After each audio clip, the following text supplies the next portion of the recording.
Welcome back, football fans. This is Play Action Takes, Apollo Media's NFL podcast brought to you by Big City Wings and Prize Picks. It's another two-man show. Mr. New York Man decided not to show his face after Thursday Night Football for some reason. What You'd is that think all he'd be about? here. Yeah, what You'd is think that he'd all be here. about? Yeah, I mean, I thought he was going to be excited to do this. I thought he was going to be Aaron Rodgers this, Aaron Rodgers that, Robert Saleh this, Robert Saleh that. He's a no-show, dude. Yeah, it's preposterous. And I was here to talk about the Jets and the Patriots last night and then preview week 3, the rest of the week 3 slate. And Mr. New York Man decides not to come on the podcast. So Yeah, I here we don't know are. what that's all about. I'm also, Stoney, I'm kind of glad. I don't know if you watched last night's game, but I did. I'm okay with not previewing that game. It Yeah, was fun. no. It was whatever. It was a whatever game. The TLDR on that is the Jets are a better team than the Patriots. Yeah, Is anyone shocked by that? that's the takeaway. Hey, any surprises there? No, I think we all knew that going into the season, and we knew that was going to be the outcome. No, I think the biggest thing from that game is that the Patriots have had like good offensive line, good defensive line for the better part of 23 years. Yeah. Like even when they weren't good, the Cam Newton years, the Mac Jones years, like they still had a good defensive line and they still had a good offensive line. Last night it proved that they don't really have either of those anymore. They were still getting pressure on Aaron Rodgers, but I think that's because the Jets' offensive line is not that good, and they paid a lot of money for that offensive line, and they're still not great. But yeah, Aaron Rodgers did Aaron Rodgers things to the Patriots, who's not a good football team. They're just not. They don't have enough talent on either side of the ball to win a ton of football games. I know week 1 was a surprise. Week 2, they almost beat the Seahawks. Here we are in week 3. They play a better team than they played in the first 2 weeks, and it is what it is. Hey, they came back down to earth. I mean, people were talking about, the Patriots potentially shocking people with this new Gerard Mayo defense, and they can run the ball with Ramondre Stevenson.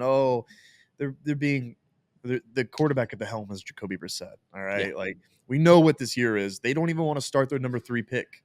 They don't want to start their number 3 pick because they're like, we know what this year is. Okay, this is not a win now year. We're not doing that. So they kind of fell back down to earth.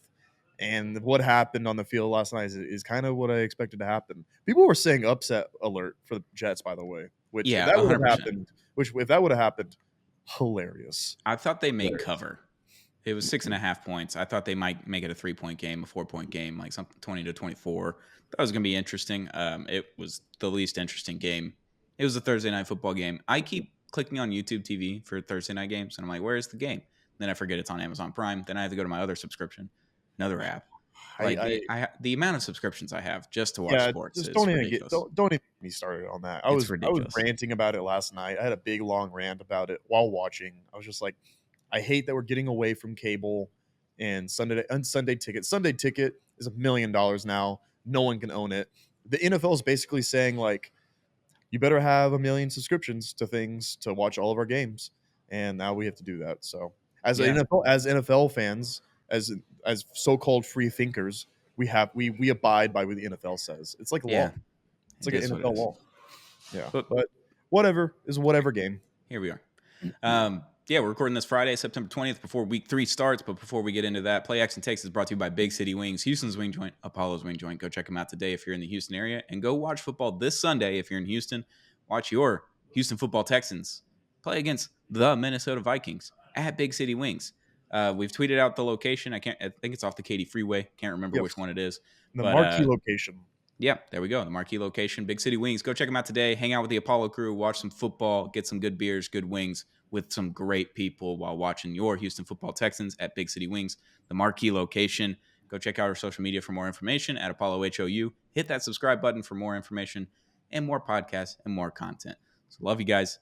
Tune into that. Go to Big City Wings this weekend, and we'll go ahead and get into that game. I know you've previewed it on Off the Gridiron in a deeper preview, but Texans-Vikings it's one of the undefeated matchups. There's only 4 undefeated teams left. We got 2-0 teams playing 2-0 teams. Texans at Vikings in Minnesota. What do you think? What we got cooking this week? Yeah, so obviously this game looks a lot different than it does now a few months ago. I didn't think the Vikings would be this good.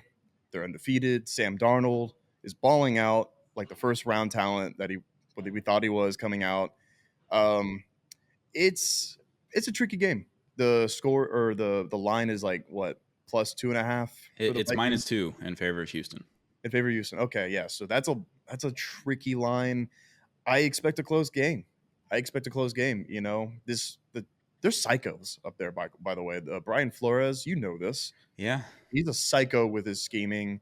Kevin O'Connell is like a quarterback guru, making like Josh Dobbs look good.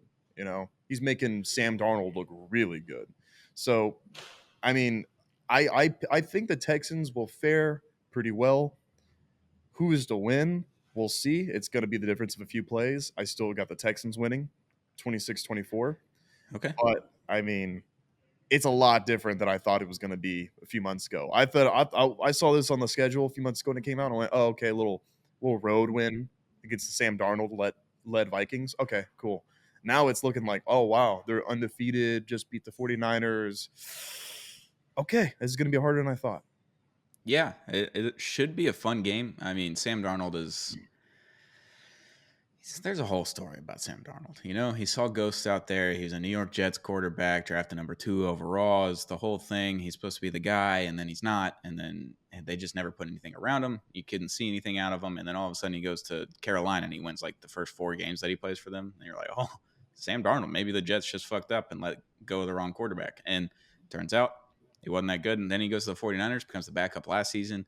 He plays well in the one game he had to play, and then they let him go. They cut him. Then goes to Minnesota, and Minnesota's like, all right, you're not going to be the guy going forward because we got J.J. McCarthy. J.J. McCarthy tears his knee in preseason. Like, he's done for the entire season. So, Sam Darnold, you're the guy. You're the guy for the entire season. He gets that go-ahead, and all of a sudden, they're 2-0. It's early in the season.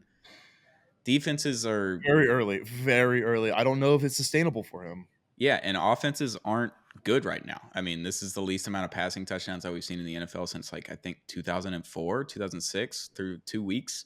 Yeah. It's been a long time since we've seen this few passing touchdowns. The 2 high safeties, man. The 2 high safeties are getting everyone. I can't believe Mel Kiper. I just can't believe him. Like, what are we doing? You play good defense, you get good defense out of it. Like, you just allow less points. Like, that's how football works. The whole calling for the 2 high safeties to be banned is just ridiculous. It's almost as ridiculous. It's actually more ridiculous than when they're trying to ban tush push. I think that was ridiculous because I'm like, it's a football play, man. Yeah. What, because one team is doing it well, like better than other teams, it means like we have to get rid of it? What? No, I mean, I think the argument's ridiculous, but you're absolutely right. Defenses are dominating offenses. So Sam, this Vikings offense, I don't know. Is it going to fall back down to earth? Maybe this week. It might. And obviously with CJ Stroud, you have an incredible quarterback, but he's not put up like the most impressive numbers. Like, he had a good amount of yards against the Bears, but he only had 1 touchdown. Like, first week, only 2 touchdowns, not a ton of yards. Like, it is what it is. I think we're entering a new era where defensive coordinators have kind of figured out what to put at good passing teams. Like, the Dolphins, obviously, Tua got hurt. I get it. But the first game and a half, there was 1 deep ball, really. 2 deep balls. 1 to Waddle, 1 to Hill. And week 1, we haven't seen anything.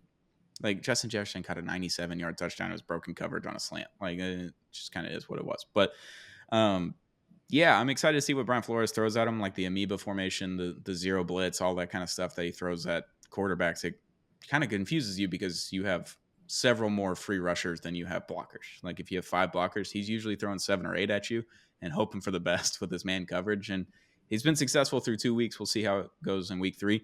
But yeah, make sure to tune in to Big City Wings. Go to Big City Wings, marquee location this Sunday. Hang out with the Apollo boys. Watch some Texans football. It's going to be a blast. Y'all going to have a blast. It's going to be fun, man. The beers will be a-flowing. The appetizers will be hot. And the wings will be crispy and juicy, brother.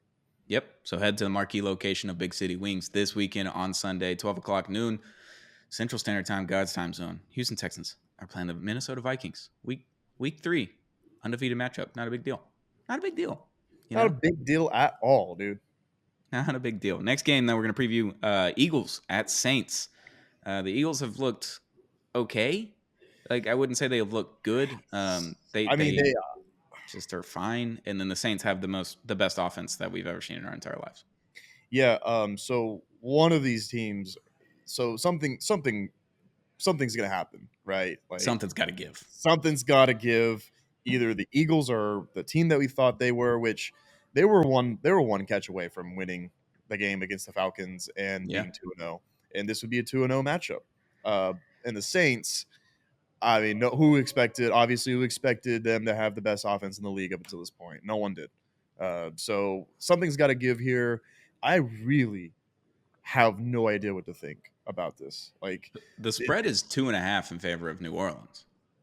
And like, should it be higher? Should it be the Eagles should be favored? Should Like, we pick them? Like, what are we yeah, doing? I have no idea what to think about this one at all because Carolina was week 1 for the Saints. Obviously, they're the worst team I've ever seen in my life. They beat them by 37 points, and then the Cowboys was a surprise, but it's also, they have the fattest coach in NFL history, the worst dumbest coach of NFL history of all time, and they just Alvin Kamara going 60 yards untouched. That doesn't happen all the time, so it's like, are the Cowboys even that good? Like, so I don't know what to think about this game, man.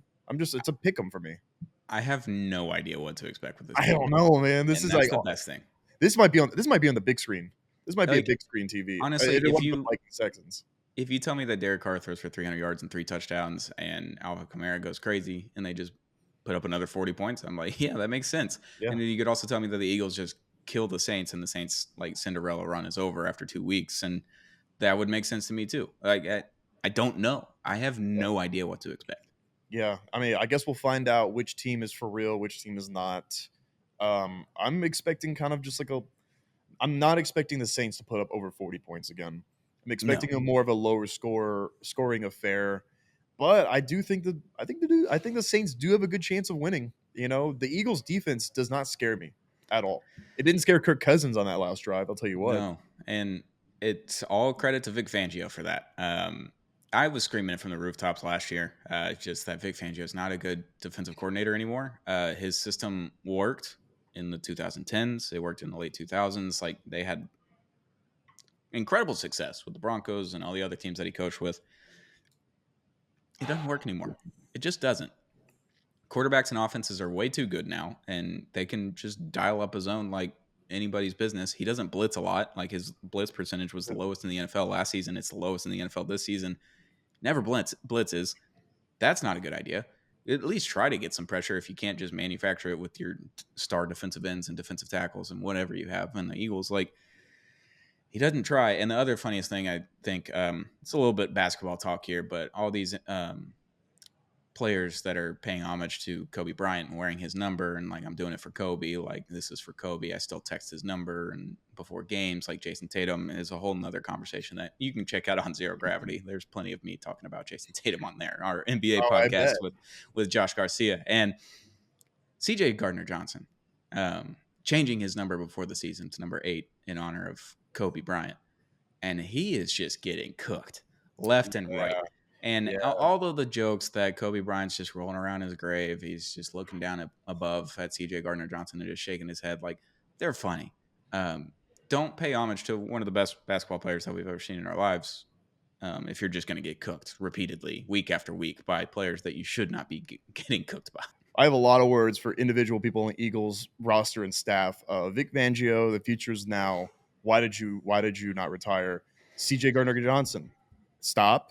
And the rest of the secondary, where's the depth? What are we doing here? Have fun with Chris Olave and Raheed Shaheed, and also Alvin Kamara now out of the backfield. I could see them getting cooked. I don't know, though, because that defensive line can get pressure, but the offensive line, I'm you know what? Saints cover. Saints to cover. I don't hate the pick. I just talked myself into it. Saints to cover. I mean, I've been just incredibly low on the Eagles going into the season because their coach, and losing Jason Kelce is a big deal when he's kind of just in charge of the offensive line all the time. And they don't look as good. They're still pretty good, but they're not as good anymore. Jalen Hurts, he has Trevor Lawrence type numbers for the last 8 games. So I don't know, man. It's just it's a problem, but I can see him winning still. Like, it's a very strange conundrum that we're in. It's a weird game. I kind of can't wait to see the weirdness ensue with this one. We'll see what happens. We'll see. Like, I think it's going to be a deciding fact. I think this game is going to factor into the rest of the NFL for the rest of the season. It's like some surprises, some shocks. Like, we'll see if they're warranted or not. It could. And my favorite part about this, if the Saints win, is I know you're not a Bill Simmons guy. Said this on the last podcast, but Bill Simmons had a preseason bet through FanDuel. He boosted it through FanDuel, his sponsor, and he took the under for NFC South wins, which I think was like 21 or 21 and a half for the entire season, for the entire division. He took the under. The Saints are 2-0.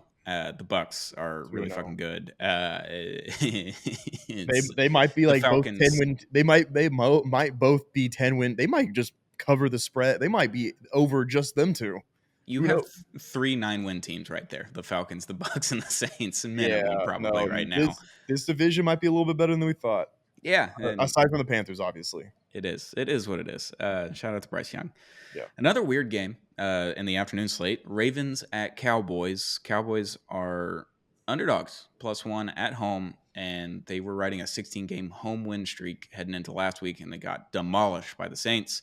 The Ravens are 0-2. The Cowboys are 1-1, where we thought the Cowboys were really good after week 1. Week 2, we'd think, okay, maybe not. And then the Ravens are 0-2 out somehow against the Raiders and the Chiefs. It's a weird game. And Micah Parsons, he called it the prove it game. Both teams are coming in a little bit down, and one of them's got to prove it. And I don't know. It's another one. I have no idea what to expect. I have no idea what to expect with this one either, because both with disappointing losses last week, and the Ravens cannot start 0-3. Starting 0-3 is a death sentence. 100%. It's a death sentence, especially in your division. You cannot do that. And the Cowboys starting 1-2 is a little bit different in their division, because they might still be the best team in that division. Who knows? Pending Eagles and Saints. But the Ravens have a lot more to lose than the Cowboys this one. But it's in Dallas.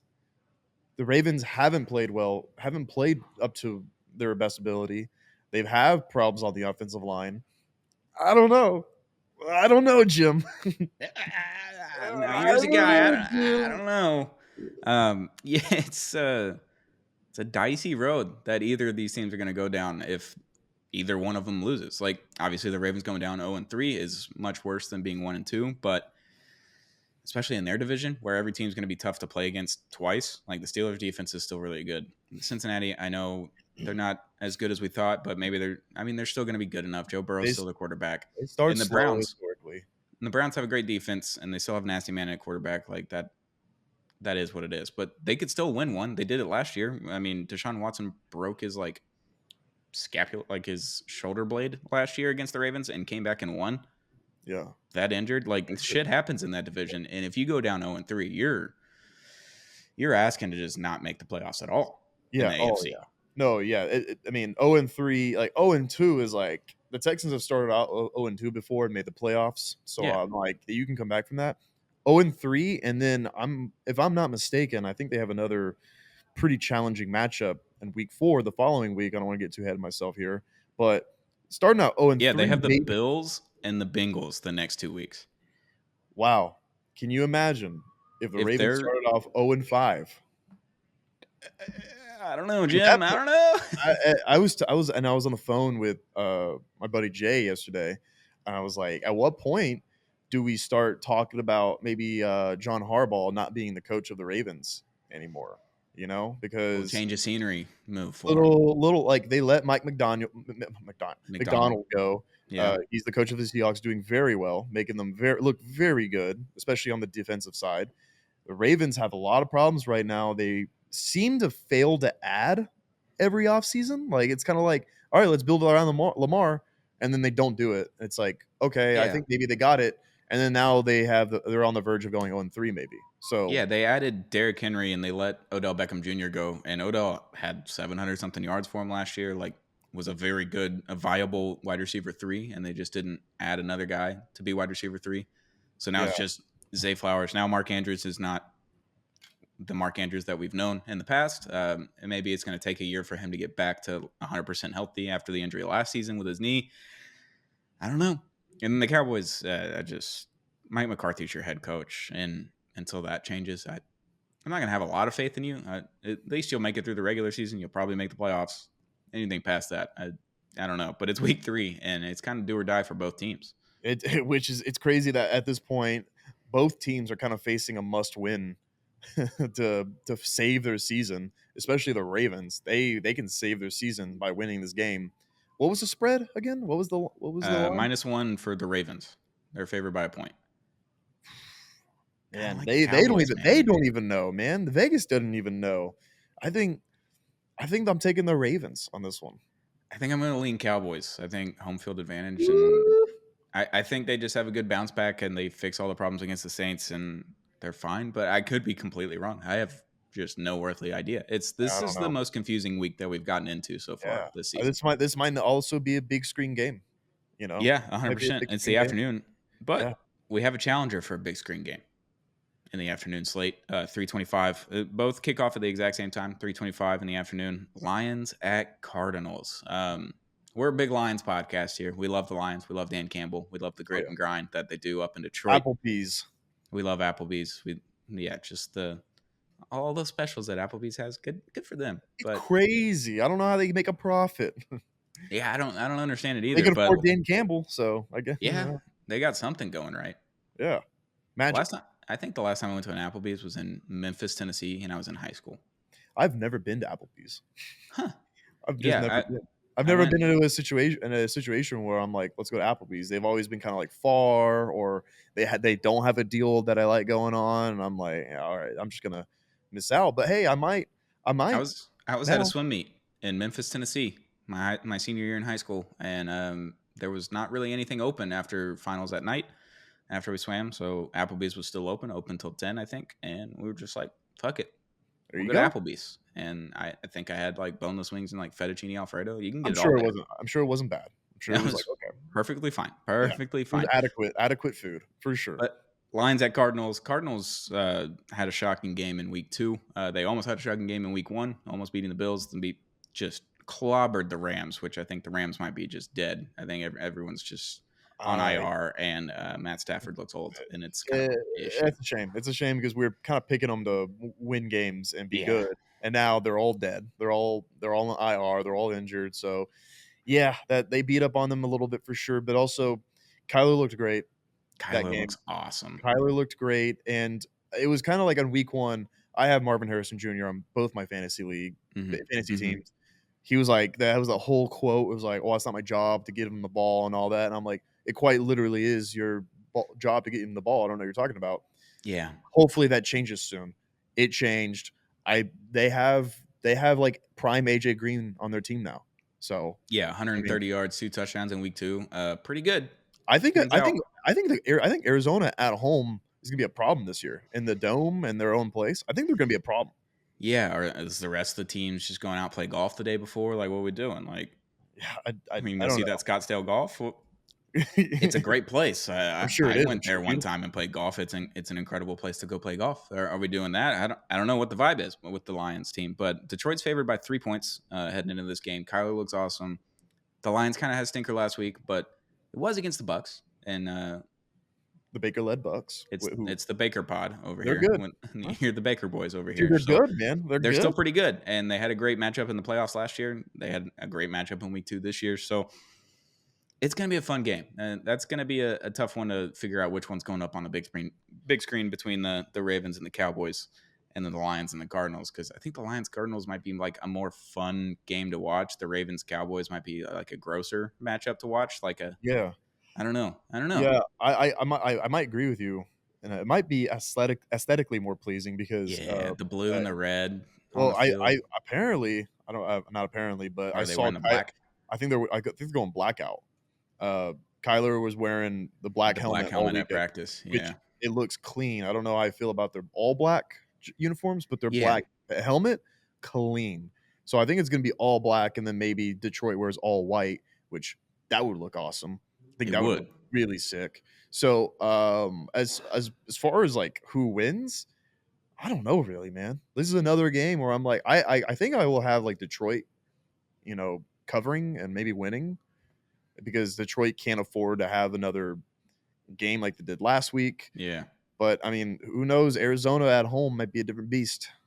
Yeah, and they just figured out that Marvin Harrison, a guy that played all 3 wide receiver positions at Ohio State, X, Y, and Z, turns out just playing him at X, Y, and Z in the NFL works as well. Just moving him across the field, like, oh, let's put him in the slot on this play and give him Oh, a really good oh, route.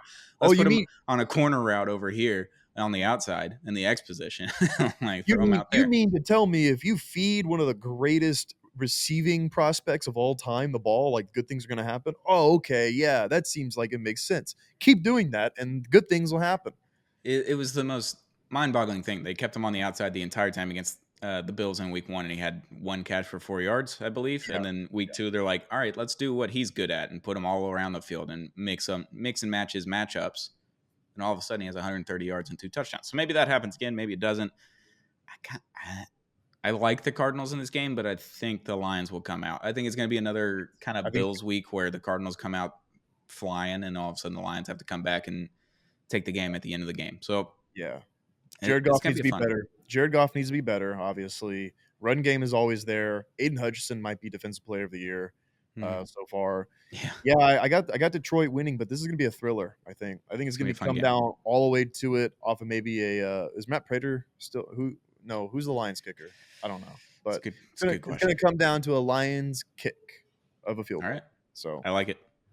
Yeah, the afternoon slate looks good for the first time all season, so I'm excited about that. At least we might have 2 good games there. Very Sunday Night Football, Chiefs at Falcons. Chiefs are favored by 3 points. Falcons had a 2-minute drill take a game against the Eagles last week on Monday Night Football, and now they get Sunday Night Football against the defending Super Bowl champions. Fun game. I think it's a fun. Maybe I don't know. I don't know. It could be really bad. It might be like one of those field goal fests where it's like both defenses, Young Waku and Harrison Butker going at it, Yeah, just going both blow for blow, and then it's like kind of nasty. And Kirk is not playing very well, and Mahomes is like kind of like still doing slow Mahomes things in the beginning of the season. But I don't really have any. I don't have any reason to believe that the Falcons are going to win this game. Honestly, I know they just beat the Eagles in Philly on Monday Night Football, but they looked dead the whole game. I mean, yeah, they don't look good. They looked like okay. They weren't like moving the ball very well, and then it just kind of came right at the end of the game. They were like, "Oh wait, we can just kind of throw against their soft ass zone defense, and we're fine." I don't think that's going to happen again. Not against the Chiefs. No, and last week was weird. I mean, Bijan Robinson had 97 yards in like the beginning of the third quarter, and then he didn't touch the ball again the rest of the game, and then they come back and win. Yeah, that doesn't make sense to me. Drake London looked fine. Kyle Pitts was on the field at one point. Was he? Oh, I just don't even know about Kyle Pitts anymore. Drake London looks overrated to me, but Kirk was still able to win the game. He was still able to get them down the field in 2-minute drill and win the game. So good. I mean, obviously good on them. You can't replicate that success against Spagnuolo and Andy Reid. So. I have the Chiefs covering and winning in what is going to be, I think, like a sloppy, weirdly like aesthetically pleasing game. Very weirdly. Maybe the Chiefs wear all white, Falcons wear like their throwbacks or something. I don't know. I don't know what they're wearing, but I have no idea. Yeah, and the Mercedes Superdome or whatever they call it. Beautiful stadium, man. Beautiful stadium. It's a great Mercedes Stadium. I think it's just what it is. I don't know what it's called. In Atlanta, it's a great looking stadium. They redid it. I don't know. Yeah. We'll see. Should be a fun game at least for a little bit, and then I would assume in the second half it gets a little bit maniacal and boring.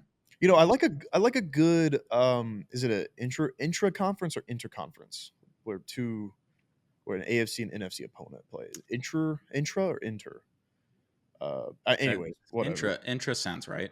An intra-conference matchup where it's like NFC and AFC, and you won't see these teams play all the time, so we're putting on Sunday Night Football. I like those, so I like it that it's that. It's every 4 years.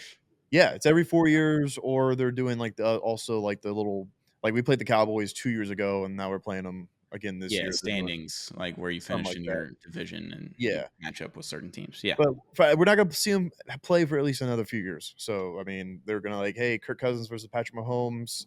Enjoy it on Sunday night on the biggest stage. Yeah, the next time we see this game, it might be Michael Penix Jr. versus Patrick Mahomes again. Yeah, well, we might not get Kirk Cousins again versus Mahomes. So enjoy it. Be a sad day for you. I think I'm okay. I think I'm okay. I think Kirk going to Atlanta, I think it was a sellout move. I'm like $180 million. I'm moving to Atlanta as well. 100%. Especially if my wife's family is from there and it makes her happy. and you're getting $180 million. I would stay in Minnesota, but okay. You don't have to, but then you get to move to the South. It's not as cold. Yeah, I like the cold. I don't know. Whatever. I'm just like, after Kirk did that, I became a Falcon. I was never a Falcons guy, so I'm like, all right. You were the Vikings guy. So I like the Skull Vikings. Sam Darnold's your guy now. Oh, not this week, baby. Not this week. And then Monday we have a doubleheader for whatever reason. I hate Monday Night Football doubleheaders. It doesn't make sense to me. Stop it. Make it stop. I don't want it. Doesn't make sense to me at all, because I'm like, what's the point of primetime football if there's no other primetime game happening?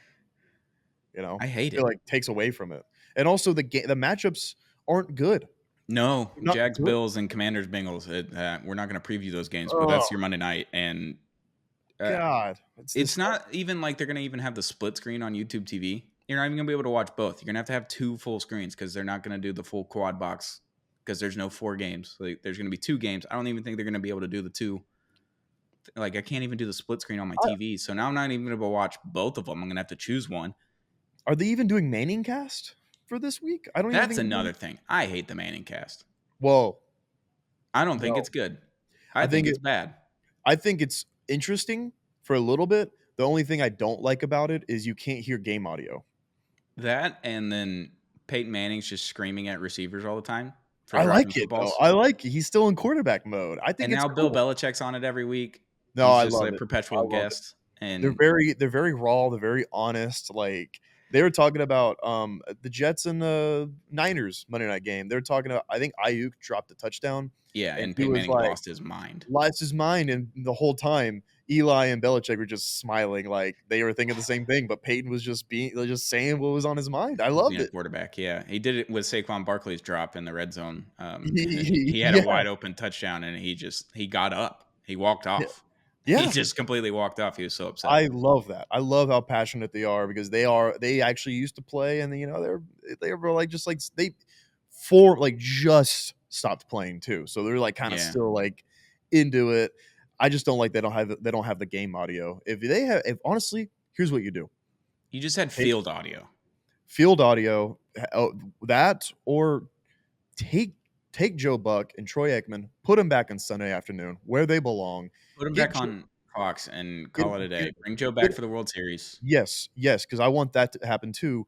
Put Peyton and put Eli in the booth from Monday night. That's how you make things wacky. And then you bring a different person in as your third color commentary guy. Belichick. Why not? If it's Belichick, you can bring in McAfee. You can bring in like all the people that they bring on the show. Just bring them into the booth. Yeah, or have them being remote, and then those 2 guys are in the booth, and they got a little TV headset and going on, and they're calling the game with the guy. I'm down with that. I think that'd be way more fun than what they have going on right now, because I also feel like Joe Buck and Troy Aikman sold out.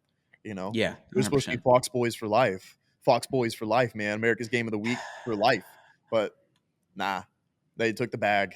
Joe Buck gets a lot of flack for his calls over the years. Joe Buck's great. I thought Joe Buck was really good starting in 2017. Like the World Series with the Astros and the Dodgers. Once that one happened, he started to open up a little bit more. He let the crowd breathe in. He became a really good commentator. And I only got a few more years of that. And now he's on ESPN, and I only get him 1 game a week for 16 weeks. We don't even get full. Like, he's not even on both games. He's only on one of these games. I don't know which one it is. And they're both shitty games. Stop doing it to me. Yeah, no, it's terrible. It's terrible that he's on ESPN.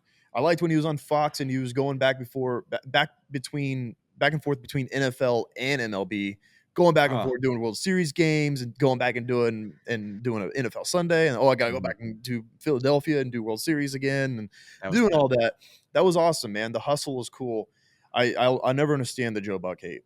I love him. I think he's great. He was a little stale for a number of years. Like football, he was always really good, but the World Series, he was a little stale for a number of years. I think 2017 was a turning point. He started to kind of figure things out, got a little bit more excited, kind of bring the crowd into it.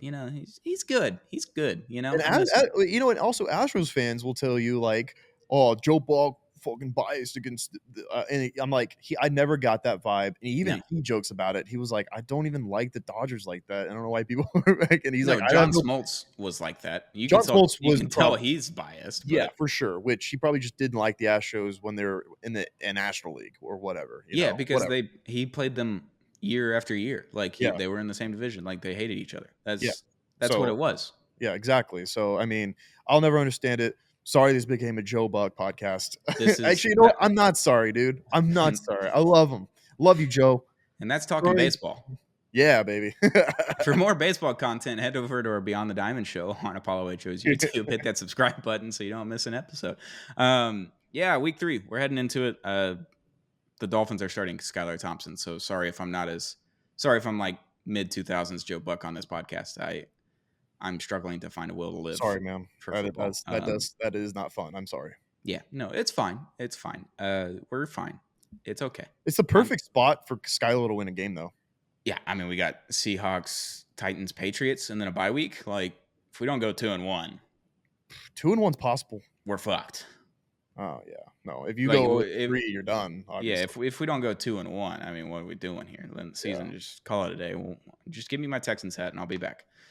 We'll be talking about it next week. Yeah, we'll be back Tuesday with the full week 3 recap, and maybe all 3 of us will be here. Who's to say?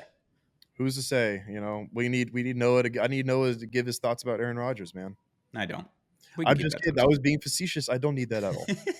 We're tired of that. Yeah, but this has been Play Action Takes, brought to you by Big City Wings, Houston's Wing Joint, Apollo's Wing Joint. Go check them out this Sunday at the marquee location to watch the Houston Texans play against the Minnesota Vikings in Minnesota. Go get some great beer, great wings with great people. Watching your Houston football Texans. Marquee location this Sunday, 12 o'clock is the game time. So get there a little bit before, get a little grub, have a little social time, and then it's game time. It's going to be great. Sir. I'll see y'all there. And then shout out to Prize Picks. Use code Apollo when you sign up and get up to $100 matched on your first deposit. Prize Picks is a daily fantasy app where you hit more or less on every player, every game, every night. It's the best. We love Prize Picks over here. Use code Apollo when you sign up and get up to $100 match. Shout out to Big City Wings. Shout out to Prize Picks. Shout out to the NFL. Shout out to you, Garrett, and shout out to Noah for not being here, so we didn't really have to talk about the Jets. Yeah, I'm glad we kept it a tight 38 or wherever we're at right now, because this would be over an hour. Yeah, we're talking 100%. About Aaron Rodgers and shit. So yeah, no, it's good. It's a good episode. 100%. This has been Play Action Takes, Apollo Media's NFL podcast. Watch football. Go football.